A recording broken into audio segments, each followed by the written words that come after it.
Hi all, നമ്മളിന്ന് discuss ചെയ്യുന്നത് കേരള ഗവേണൻസുമായി ബന്ധപ്പെട്ട ഒരു പ്രധാനപ്പെട്ട ഒരു ഭാഗമാണ്. നിങ്ങൾ കഴിഞ്ഞ ദിവസങ്ങളിൽ പത്രവാർത്തകളിൽ വായിച്ചൊരു കാര്യമായിരിക്കും, കേരള ലോകായുക്തയുമായി ബന്ധപ്പെട്ട് അതിൻ്റെ ഭേദഗതി രാഷ്ട്രപതി അംഗീകരിച്ചു എന്ന് പറയുന്ന വാർത്ത നിങ്ങൾ കഴിഞ്ഞ ദിവസങ്ങളിൽ പത്രമാധ്യമങ്ങളിൽ നിങ്ങൾ കണ്ടിട്ടുണ്ടാവും. അപ്പോൾ അതിനെക്കുറിച്ച് നിങ്ങൾക്ക് അടുത്ത വരുന്ന പി എസ് സി പരീക്ഷകളിൽ ചോദിക്കാനുള്ള സാധ്യത വളരെയേറെയാണ്. അപ്പോൾ അതുമായി ബന്ധപ്പെട്ട് അതിൻ്റെ ആ ഒരു ലോകായുക്തയുമായി ബന്ധപ്പെട്ട് അതിനെക്കുറിച്ചും അതുപോലെ എന്തായിരുന്നു ഭേദഗതി, അത് നമ്മൾ ബെയർ ആക്ട്, ആ ആക്ടിലെ ഒരു പോയിന്റ് വെച്ചാണ് നമ്മൾ പഠിക്കുന്നത്. തീർച്ചയായിട്ടും അടുത്ത പരീക്ഷകൾ വളരെ ഇമ്പോർട്ടൻ്റ് ആയിട്ട് മാറാവുന്ന വളരെ ക്രൂഷ്യൽ ആയിട്ടുള്ള ഒരു ചോദ്യം കൂടിയാണ് ഈ ഒരു ലോകായുക്തയുമായി ബന്ധപ്പെട്ട ചോദ്യം. അപ്പോൾ തീർച്ചയായിട്ടും നമുക്ക് വളരെ യൂസ്ഫുൾ ആയ വീഡിയോ ആയിരിക്കും. അതുകൊണ്ട് ആദ്യം തൊട്ട് അവസാനം വരെ എല്ലാവരും കാണുക. ഞാൻ Muhammad Faris, once again welcome to competitive cracker. അപ്പോൾ കേരള ലോകായുക്ത അമെൻമെന്റ് ബിൽ 2022, അതായത് എന്തുകൊണ്ടാണ് 2022, റീസെന്റ് ആയിട്ടാണ് ഈ ഒരു ബില്ല് രാഷ്ട്രപതി അംഗീകരിച്ചെങ്കിലും ഈ ബില്ല് അറിയപ്പെടുന്ന എന്താണ്, കേരള ലോകായുക്ത അമെൻമെന്റ് ബിൽ 2022 എന്നാണ്. അത് എന്തുകൊണ്ടാണ് എന്നൊക്കെ നമ്മൾ പറയുന്നുണ്ട്. അപ്പൊ അതിലേക്ക് കടക്കുന്നതിന് മുന്നേ നമ്മൾ ഓരോ കാര്യങ്ങളും സ്റ്റെപ്പ് വൈസ് പഠിച്ചു വരികയാണ്. അപ്പൊ കേരളത്തിലെ ലോകായുക്ത നിലവിൽ വന്ന വർഷം എന്ന് പറയുന്നത് 1998 പക്ഷേ കേരളത്തിൽ ലോകായുക്ത നിയമം നിലവിൽ വന്നത് 1999 വർഷം മാറിപ്പോവരുത്. സാധാരണ ലോകായുക്ത നിയമം ഒരു നിയമം വന്ന ശേഷമാണ് അതിനനുസൃതമായിട്ട് ഒരു കമ്മീഷൻ നിലവിൽ വരാറ്. പക്ഷേ കേരളത്തിൽ നേരെ തിരിച്ചാണ് വന്നത്. കാരണം എന്താണ്, കേരളത്തിൽ ആദ്യം കമ്മീഷനും പിന്നെയാണ് ലോകായുക്ത നിയമവും വന്നത്. ഓക്കെ, അപ്പോൾ വർഷം പഠിക്കുക. കേരളത്തിൽ ലോകായുക്ത കമ്മീഷൻ നിലവിൽ വന്നത് 1998 അതുപോലെ ലോകായുക്ത നിയമം വന്നതെന്നാണ്, ലോകായുക്ത നിയമം വന്നത് 1999 നമ്മൾ പറയുന്നത് ഇപ്പോ രാഷ്ട്രപതി അംഗീകരിച്ച ലോകായുക്ത അമെൻമെന്റ് ബില്ലിനെ കുറിച്ചാണ്. അപ്പോൾ കേരള ലോകായുക്ത ഭേദഗതി ബില്ല് രാഷ്ട്രപതി ഒപ്പുവെച്ചതെന്നാണ് 2024 ഫെബ്രുവരി 28. ഈ ഡേറ്റ് വളരെ ഇമ്പോർട്ടന്റ് ആണ്, അടുത്ത പരീക്ഷകളിൽ ചിലപ്പോൾ ചോദിക്കാം. ഓക്കെ, കേരള ലോകായുക്ത ഭേദഗതി ബില്ല് നമ്മുടെ രാഷ്ട്രപതി ദ്രൗപദി മുർമു ഒപ്പുവെച്ചതെന്നാണ് 2024 ഫെബ്രുവരി 28. ഓക്കെ, ഭേദഗതി ചെയ്ത വകുപ്പുകൾ ഏതൊക്കെയാണ്? 12, 14 വകുപ്പുകളാണ് ഭേദഗതി ചെയ്തിട്ടുള്ളത്. അതായത് കേരള ലോകായുക്ത ആ ഒരു ആക്ടിലെ 12, 14 സെഷൻസുകളാണ് മാറ്റം കൊണ്ടുവന്നിട്ടുള്ളത്. അപ്പോൾ എന്താണ് മാറ്റം എന്ന് നമ്മൾ ബെയർ ആക്ട് വെച്ചാണ് നമ്മൾ പഠിക്കുന്നത്. സോ നമ്മൾ പറഞ്ഞു ഇത് കേരള ലോകായുക്ത അമെൻമെന്റ് ബില്ല് 2022 എന്നാണ് അറിയപ്പെടുന്നത്. അത് എന്തുകൊണ്ടാണെന്ന് ചോദിച്ചു കഴിഞ്ഞാൽ അതിനുള്ള കാരണമാണ് നമ്മളിവിടെ പഠിക്കുന്നത്. ഓർഡിനൻസിന് ഗവർണർ അംഗീകാരം നൽകിയത് ഫെബ്രുവരി 7, 2022. അപ്പോൾ തന്നെ ഫോർമാലിറ്റീസ് ഒക്കെ നടക്കുന്നുണ്ട്. ഈ ഒരു ഭേദഗതി കൊണ്ടുവരാനുള്ള ആ ഒരു നടപടിക്രമങ്ങളൊക്കെ അപ്പൊ നടന്നുകൊണ്ടിരിക്കുന്നുണ്ട്. ഓക്കെ, ഏതാണ് ദിവസം? 2022 ഫെബ്രുവരി 7. അതൊന്നും ചോദിക്കാൻ പോകുന്നില്ല. ഓർഡിനൻസ് എന്താണെന്ന് അറിയാലോ, സഭ സമ്മേളിക്കാത്ത സമയത്ത് പുറപ്പെടുവിക്കുന്ന നിയമം എന്നല്ല, ബില്ലുകളെയാണ് ഓർഡിനൻസ് എന്ന് പറയാം, അല്ലെ? ഉത്തരവുകളെയാണ് എന്ത് പറയാ, ഓർഡിനൻസ് എന്ന് പറയാം. ഓക്കെ, അപ്പോൾ ആ ഓർഡിനൻസ് ഗവർണർ അംഗീകാരം നൽകിയതെന്നാണ് ഫെബ്രുവരി 7, 2022. അത്ര ഇമ്പോർട്ടന്റ് ഇല്ലാത്ത ഡേറ്റ് ആണ്. ഇനി ബിൽ നിയമസഭ പാസ്സാക്കിയത് 2022 ഓഗസ്റ്റ് 30. അതും നിങ്ങൾ അത്ര അറിയണമെന്നില്ല.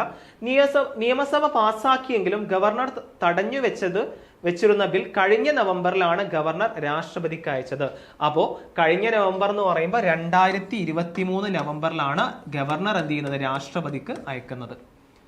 ക്ലിയർ ആണല്ലോ. അപ്പൊ അതുകൊണ്ടാണ് 2022 ഇതിന്റെ പ്രൊസീജിയേഴ്സ് ഒക്കെ തുടങ്ങിയെങ്കിലും ഇത്രയും ഡിലേ ആവാനുള്ള കാരണം എന്താണ്, ഈ ഒരു ബില്ല് എന്താണ്, ഗവർണർ തടഞ്ഞു വെച്ചു. അതുകൊണ്ടാണ് ഈ ബില്ല് ഇത്രയും ഈ ഒരു പ്രൊസീജിയേഴ്സ് ഒക്കെ ഇത്രയും ലാഗ് ആവാനുള്ള കാരണമായത് അതാണ്. ഓക്കെ, അപ്പോൾ നിങ്ങൾ ജസ്റ്റ് മനസ്സിലാക്കി, ഈ ഡേറ്റ് ഒന്നും പഠിക്കണ്ട. ഓക്കെ, അപ്പൊ ജസ്റ്റ് ഒന്ന് എന്തുകൊണ്ടാണ് നിങ്ങൾ ഒരു എക്സ്ട്രാ നോളജ് പോലെ മാത്രം അറിഞ്ഞിരുന്നാൽ മതി. നമ്മൾ ജസ്റ്റ് കാര്യങ്ങൾ വിശദമായിട്ട് മനസ്സിലാക്കാൻ വേണ്ടിയിട്ടാണ് നമ്മൾ ഈ ഒരു പോയിന്റ് ഉൾപ്പെടുത്തിയിട്ടുള്ളത്. ക്ലിയർ ആണല്ലോ? Okay, next.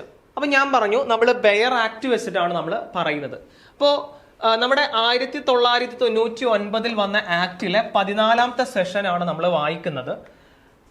Public servant to vacate office if directed by Lokayukta, അതായത് where after investigation into a complaint the Lokayukta or an Upalokayukta is satisfied that the complaint involving an allegation against the public servant is substantiated and that the public servant concerned should not continue to hold the post held by him. ഈ ഒരു point ആണ് അവിടെ important. Him, the Logayukta or the Ubalogayukta, as the case may be, shall make a declaration to the effect in his report under subsection 3 of section 12. അപ്പൊ നിങ്ങൾ മനസ്സിലാക്കേണ്ട ഒരു കാര്യം എന്താണെന്ന് വെച്ച് കഴിഞ്ഞാൽ ഇവിടെ നിങ്ങൾ ഞാൻ ഇവിടെ ഹൈലൈറ്റ് ചെയ്ത പോയിന്റോട് ഉദ്ദേശിക്കേണ്ടത്, അതായത് 1999 നിലവിൽ വന്ന ആ ഒരു ലോകായുക്ത ബില്ലിൽ എന്താ അവസ്ഥ എന്ന് വെച്ച് കഴിഞ്ഞാൽ അവിടെ ഒരു അധികാരിക്ക് ഒരു പബ്ലിക് അതോറിറ്റി ഇപ്പൊ ഒരു MLA അല്ലെങ്കിൽ മുഖ്യമന്ത്രിക്കോ ഒരു പബ്ലിക് സർവന്റിനെതിരെ എന്തെങ്കിലും കേസ് വന്നു കഴിഞ്ഞാൽ എന്താണ് അത് തെളിയുകയും ചെയ്തു കഴിഞ്ഞാൽ എന്ത് ചെയ്യണം, അയാൾ ആ പൊസിഷൻ എന്ത് ചെയ്യണം, രാജിവെക്കണം എന്തായിരുന്നു. ഓക്കെ, അതായത് കേരള ലോകായുക്ത 1999 ആ ഒരു നിയമപ്രകാരം എന്താണ് എന്തെങ്കിലും അഴിമതി ആരോപണങ്ങൾ സംസ്ഥാന തലങ്ങളിൽ അഴിമതി തടയാനുള്ള സംഘടനയാണല്ലോ ലോകായുക്ത എന്ന് പറഞ്ഞാൽ. അപ്പോൾ ഏതെങ്കിലും ഒരു മന്ത്രിക്കെതിരെ ഈ അഴിമതി മുഖ്യമന്ത്രിയോ അല്ലെങ്കിൽ മന്ത്രിയോ ആർക്കെതിരെ ആണെങ്കിലും അഴിമതി തെളിഞ്ഞു കഴിഞ്ഞാൽ അയാൾ എന്ത് ചെയ്യണം, ആ പോസ്റ്റിൽ നിന്ന് അയാൾ എന്ത് ചെയ്യണം, ഷുഡ് നോട്ട്, കണ്ടോ, public servant concern should not എന്നാണ് പറയുന്നത്. ഈ പോയിന്റ് ശ്രദ്ധിച്ചാൽ മനസ്സിലാവും. The public servant concern should not continue to hold the post held by him. അതായത് അയാൾ ആ സ്ഥാനത്ത് ഇരിക്കാൻ അധികാരമില്ല എന്നാണ് പറയുന്നത്. ഇത് 1999 ആക്ട് പ്രകാരമാണ്. ഇനി ഈ ഒരു ഭേദഗതി വന്ന ശേഷം എന്താണ് അവസ്ഥ എന്നുള്ളതാണ് നമ്മൾ പറയുന്നത്. ഭേദഗതി വന്നു കഴിഞ്ഞാൽ ഇതാണ് അവസ്ഥ. എന്താണ്, മുഖ്യമന്ത്രിക്കെതിരെ ലോകായുക്ത വിധി ഉണ്ടായാൽ ഗവർണർ അല്ല നിയമസഭയായിരിക്കും ഇനി മുതൽ അപ്പലേറ്റ് അതോറിറ്റി എന്ന് പറയുന്നത്. അതായത് ഒരു മുഖ്യമന്ത്രിക്കെതിരെ ഒരു അഴിമതി ആരോപണം വന്നു കഴിഞ്ഞാൽ അത് തള്ളണോ അല്ലെങ്കിൽ കൊള്ളണോ, അത് സ്വീകരിക്കണോ അതോ തള്ളണോ എന്നുള്ള അധികാരം ആർക്കാണ്, ഇനി ഗവർണർക്കാവൂല, അത് ആർക്കാണ്, സംസ്ഥാന നിയമസഭക്കായിരിക്കും എന്ന് നിങ്ങൾ മനസ്സിലാക്കുക.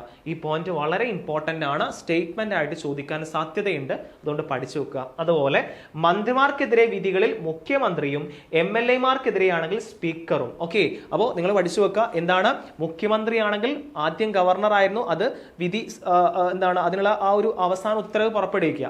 ഇപ്പൊ ആരാണ്, മുഖ്യമന്ത്രിയാണെങ്കിൽ നിയമസഭയാണ് അതിന് ഇനി മുതൽ അപ്പേലേറ്റ് അതോറിറ്റി എന്ന് പറയുന്നത്. അതുപോലെ തന്നെ മന്ത്രിമാരാണെങ്കിൽ മുഖ്യമന്ത്രിയും MLA-മാരാണെങ്കിൽ സ്പീക്കറുമായിരിക്കും, സഭയുടെ സ്പീക്കറുമായിരിക്കും അപ്പേലേറ്റ് അതോറിറ്റി എന്ന് പറയുന്നത്. അപ്പോൾ ഇത് രണ്ട് പോയിന്റും വളരെ ഇമ്പോർട്ടന്റ് ആണ്. അടുത്ത പരീക്ഷകളിൽ കേരള ഗവർണൻസുമായി ബന്ധപ്പെട്ട് കറന്റ് അഫയേഴ്സ് രീതിയിൽ ചോദിക്കാൻ സാധ്യതയുള്ള പോയിന്റ് ആണ്. അതുകൊണ്ട് നിങ്ങൾ തീർച്ചയായിട്ടും ഈ പോയിന്റ് പഠിച്ചു വെക്കണം. അടുത്തത് കാലാവധിയെക്കുറിച്ചും ഇവിടെ പറയുന്നുണ്ട്. Term of office and other conditions of service of Lokayukta and അത് ടേംസ്, അതായത് കാലാവധിയെക്കുറിച്ച്. ഈ person appointed as Lokayukta or Upalokayukta shall hold office for a term of 5 years എന്നാണ് പറയുന്നത്. അതായത് 5 years എന്ന് പറയുന്ന വാക്ക്, അതായത് 99 ലോകായുക്ത ആക്ട് ആണ് കേട്ടോ. അതിലെന്താണ്, ഒരു ലോകായുക്തക്കോ ഉപലോകായുക്തക്കോ എന്താണ്, ആ ഒരു ഹെഡ് ഓഫീസിൽ 5 years വരെ, അതായത് അയാൾ അപ്പോയിന്റ് ചെയ്യപ്പെട്ടത് മുതൽ 5 വർഷം വരെ എന്താണ് ആ ഒരു പദവിയിൽ ഇരിക്കാം എന്നാണ് പറയുന്നത്. പക്ഷേ എന്താണ് അവസ്ഥ, അതായത് അമെൻമെന്റ് വന്ന ശേഷം എന്താണ്, after the words a term of 5 years, the words and symbols or till he completes the age of 70 years whichever is earlier. അതായത് 5 വർഷമോ 70, അതായത് after the words a term of 5 years, the words and symbols or till he completes the age of 70 years. അതായത് നമ്മൾ പല ഭരണഘടനാ സ്ഥാപനങ്ങളെ കുറിച്ച് പഠിക്കുന്ന സമയത്തും ഇങ്ങനെ 5 വർഷമോ 70 വയസ്സോ എന്നൊക്കെ നമ്മൾ പഠിക്കാറുണ്ട്. അപ്പൊ അതുപോലെ 5 വർഷമോ 70 വയസ്സമോ ഏതാണോ ആദ്യം വരുന്നത് അതനുസരിച്ചായിരിക്കും. അതായത് ഫോർ എക്സാമ്പിൾ അയാള് 63-ാം വയസ്സിൽ ലോകായുക്തയായി. ഓക്കെ, 5 വർഷം കഴിയുമ്പോൾ 68, അയാൾക്ക് 5 വർഷം അയാൾക്ക് പോസ്റ്റിംഗ് ലഭിക്കും. പക്ഷേ 67-ാം വയസ്സിലാണ് അയാൾ ലോകായുക്ത ആയതെങ്കിൽ, ഒരു വ്യക്തി ലോകായുക്ത ആയതെങ്കിൽ എന്താണ്, അയാൾക്ക് 3 വർഷമേ അയാൾക്ക് എന്തുള്ളൂ, അയാൾക്ക് ആ പോസ്റ്റിൽ ഇരിക്കാൻ പറ്റുള്ളൂ. അപ്പോഴേക്കും എന്താണ് 70 വയസ്സാവും. അപ്പൊ ഏതാണോ ആദ്യം വരുന്നത് അതായിരിക്കും ഫോളോ ചെയ്യുക. അപ്പൊ അതും വളരെ ഇമ്പോർട്ടന്റ് ആണ്. ഇതും വളരെ ഇമ്പോർട്ടന്റ് ആയിട്ടുള്ള ഒരു ആക്ടിലെ ഒരു പ്രൊവിഷൻ ആണ്. ഓക്കെ, എന്താണ് ആഡ് ചെയ്തത്, 70 years എന്ന് പറയാം, 70 വയസ്സ് വരെ ആ സ്ഥാനത്തിരിക്കാനുള്ള അധികാരം ഉണ്ടാവും. ആ വാക്കുകൂടി അതിൽ കൂട്ടിച്ചേർത്തു.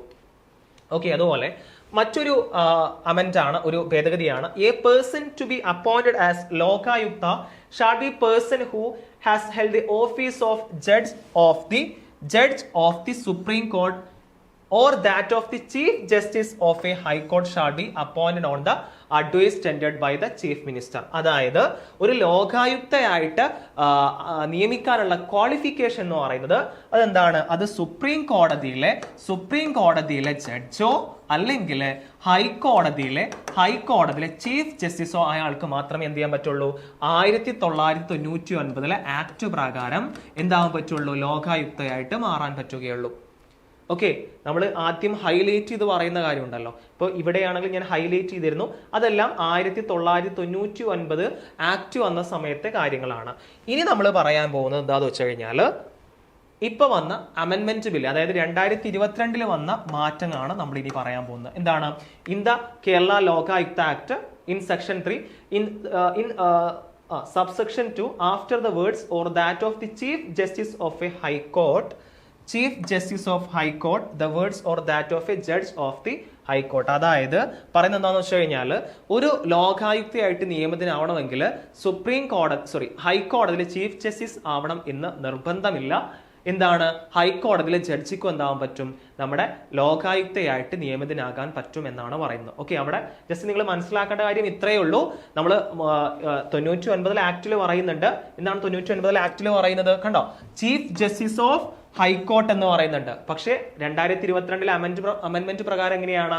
ഇതാണ് ജഡ്ജ് ഓഫ് ദി ഹൈക്കോർട്ട് എന്നാണ്. അതായത് ഹൈക്കോടതി ജഡ്ജിയായ വ്യക്തിക്ക് എന്താകാൻ പറ്റും? അയാൾക്ക് എന്താകാൻ പറ്റും? ലോകായുക്തയായിട്ട് നിയമിതനാകാൻ പറ്റും എന്നാണ് പറയുന്നത്. അപ്പോൾ ഇതെല്ലാം, ഈ പ്രൊവിഷൻസ് എല്ലാം ചോദിക്കാനുള്ള ചാൻസ് വളരെ കൂടുതലാണ്. ഓക്കെ, അപ്പോൾ വളരെ കൃത്യമായിട്ട് പഠിച്ചാൽ മാത്രമേ ഇത്തരം രീതിയിൽ ചോദ്യങ്ങളൊക്കെ വന്നു കഴിഞ്ഞാൽ അതിനെ നേരിടാൻ പറ്റുള്ളൂ. അപ്പോൾ നമ്മളത് ഇപ്പൊ കണ്ടില്ല, നമ്മൾ കണ്ട് കാര്യങ്ങൾ പഠിച്ചു. നമ്മൾ കാണാപ്പാഠം പഠിക്കുകയല്ല, എന്താണ് മാറ്റം എന്നുള്ളത് നമ്മൾ കണ്ട കാര്യങ്ങൾ വ്യക്തമായിട്ട് പഠിച്ചിട്ടുണ്ട്. അപ്പോൾ പറഞ്ഞ പോയിന്റ്സ് ക്ലിയർ ആണല്ലോ. അപ്പോൾ നിങ്ങൾക്ക് എല്ലാവർക്കും അറിയുന്നുണ്ടാവും LDC എക്സാമിന്റെ മെയിൻസ് എക്സാമിലുള്ള ഒരു ടോപ്പിക്കാണ് കേരള ഗവേണൻസ് എന്ന് പറയുന്നത്. അപ്പൊ ആ ഭാഗത്ത് നമ്മൾ പഠിക്കുന്നതാണ് ഈ പറയുന്ന ലോകായുക്തയെ കുറിച്ചൊക്കെ പഠിക്കുന്നുണ്ട്. ആ ഭാഗത്ത് ചോദിക്കാൻ വളരെ ആ ഭാഗത്തായാലും കറണ്ട് അഫയേഴ്സിന്റെ ഭാഗത്തായാലും സ്റ്റേറ്റ്മെന്റ് ആയിട്ട് ചോദിക്കാൻ സാധ്യതയുള്ള വളരെ ഇമ്പോർട്ടന്റ് ആയിട്ട് പോയിന്റുകളാണ്. നിങ്ങളുടെ റാങ്ക് മേക്ക് ചെയ്യുന്ന ചോദ്യങ്ങളൊക്കെയാണ് ഇത്തരം ചോദ്യങ്ങൾ. അപ്പോൾ നിങ്ങൾക്ക് വ്യക്തമായിട്ട് പഠിക്കണ്ടേ? അപ്പൊ അതിനായിട്ട് നമ്മുടെ കോമ്പറ്റേറ്റീവ് ക്രാക്കർ LDC മിഷൻ 2024 എക്സാമിലേക്ക് ഓൾറെഡി ബാച്ച് എല്ലാം സ്റ്റാർട്ട് ചെയ്തിട്ടുണ്ട്. അപ്പോൾ അതിന്റെ കൂടുതൽ വിവരങ്ങൾക്കായിട്ട് 8590202323 നമ്മൾ നിങ്ങൾ കോൺടാക്ട് ചെയ്യുക. ഒരുപാട് ഫീച്ചേഴ്സ് ഈ കോഴ്സിന്റെ ഭാഗമാണ്. ക്ലാസ്സുകൾ, സിലബസിൽ പറഞ്ഞ ക്ലാസ്സുകൾ, അതുപോലെ റിവിഷൻ ഉണ്ടാവും, അതുപോലെ മോക്ക് ടെസ്റ്റ് അവൈലബിൾ ആണ്, ഒരു കറക്റ്റ് ആയുള്ള സ്റ്റഡി പ്ലാൻ ഉണ്ട്, മെന്റർഷിപ്പ് എല്ലാം അവൈലബിൾ ആണ്. അപ്പോൾ നിങ്ങൾ ഇനി സമയം കളയരുത്. ഏകദേശം ഒരു 3-4 മാസമേ നമുക്ക് ഇനി എക്സാമിനുള്ളൂ. അപ്പോൾ തീർച്ചയായിട്ടും ഇനിയുള്ള സമയം നിങ്ങൾ എന്ത് ചെയ്യുമെന്ന് വിചാരിച്ചിരിക്കരുത്. തീർച്ചയായിട്ടും കോമ്പറ്റേറ്റീവ് ക്രാക്കറിൽ ജോയിൻ ചെയ്യുക. ഓക്കെ, അതിനായിട്ട് നമ്പറാണ് ഈ മുകളിൽ കൊടുത്ത നമ്പർ എന്ന് പറയുന്നത്. അതിൽ കോൺടാക്ട് ചെയ്തിട്ട് ഡീറ്റെയിൽസ് അറിയുക. അപ്പോൾ ഈ ഒരു ലോകായുക്ത ആക്ട് നിങ്ങൾക്ക് മനസ്സിലായല്ലോ. നിങ്ങൾ ജസ്റ്റ് വാർത്തയിൽ കേട്ടതും ആ വാർത്തയിൽ കേട്ട കാര്യം നമ്മൾ എന്താണ് 99 ആക്ടും 2022 അമെന്റ്മെന്റ് വെച്ചിട്ട് നമ്മൾ വ്യക്തമായിട്ട് നമ്മൾ കണ്ടുപഠിച്ചിട്ടുണ്ട്. അപ്പോൾ എന്താണ് മാറ്റം എന്നൊക്കെ ഞാൻ ഹൈലൈറ്റ് ചെയ്ത് പറഞ്ഞിട്ടുണ്ട്. അത് വ്യക്തമായിട്ട് പഠിക്കുക. ഓക്കെ, അപ്പോൾ ഈ ക്ലാസ് നിങ്ങൾക്ക് ഇഷ്ടപ്പെട്ടു എന്ന് വിചാരിക്കുന്നു. തീർച്ചയായിട്ടും ഇഷ്ടപ്പെട്ടു കഴിഞ്ഞാൽ നമ്മുടെ ഈ ചാനൽ നിങ്ങൾ ഫോളോ ചെയ്യുക, സബ്സ്ക്രൈബ് ചെയ്യുക, അതുപോലെ ഇതുപോലുള്ള വീഡിയോസ് ലഭിക്കുന്നതിനായിട്ട് ബെല്ലൈക്കൺ ക്ലിക്ക് ചെയ്യുക. അടുത്ത ക്ലാസ്സിൽ പ്രധാനപ്പെട്ട മറ്റൊരു ടോപ്പിക്കുമായിട്ട് വീണ്ടും കാണാം എന്ന പ്രതീക്ഷയോടെ എല്ലാവർക്കും താങ്ക് യു.